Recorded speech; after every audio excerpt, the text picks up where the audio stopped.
Hi guys, మీరు చూసారు కదా ఎపిసోడ్. స్టేజ్ పైకి పిలిచి ఒక టాస్క్ ఇవ్వలేదు, పాడివ్వలేదు. డైరెక్ట్ నువ్వు ట్రాన్స్జెండర్ అని ఆమె అడిగింది.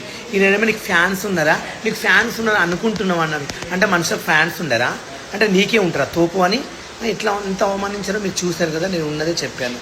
నేను ఇప్పుడు జెన్యున్గా ఏమైనా తప్పు చేసి ఉంటే నాకు అభిజిత్ గారు పాపము గ్రీన్ లేబుల్ గుర్తు చెవులో చెప్పి రెడ్ లేపించాడు. నీకెందుకు అంత గుద్ద బల్పు నవదీప్గా, నీకు ఎందుకురా? నీకు ఆఫ్టర్ ఒక ఛాయిస్ ఇచ్చారు. కుక్కలాగా నువ్వు ఒక్కసారి నువ్వు చూసుకోవాలి. పక్కనుంది నీకు ఎందుకురా? నీ వల్ల నా జీవితం ఖరాబ్ అయింది ఇప్పుడు తెలుసా. నీ వల్ల వాళ్ళు ఇద్దరు గ్రీన్ ఇచ్చే వాళ్ళని కూడా ఇప్పకుండా చేసినావు. ఏం పాపం చేసినా నీకు? నేను అన్యాయం చేసినా నీకు? నాకు బంధం అన్నదమ్ములమ్మా, లేక మీ చుట్టాలు మా చుట్టాలు ఒకట నీ పాలుడవా? ఎలా అలా నన్ను అవమానించావు? ఎంత ఘోరంగా తిట్టావు నన్ను, ఎంత అవమానించావు. అంత నీకు ఎందుకు అంత కుళ్ళు? అంటే నేను ఎదుగొద్దా? నేను బిగ్ బాస్కి వెళ్ళొద్దా? నువ్వు వెళ్ళి నువ్వే సంపి లక్షల కోట్లు సంపాదించుకుని బతావా?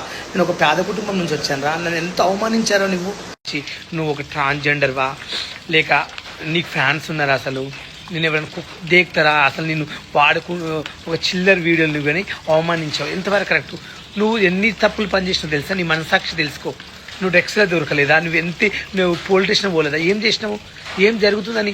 కానీ నేను చెప్తున్నాను, నా సావుకు మాత్రం నువ్వే కారణమవుతావు. నిన్ను మాత్రం వదిలిపెట్టాను. నా సావు చచ్చిపోయినంత బాధ అనిపిస్తుంది నాకు ఇప్పుడు.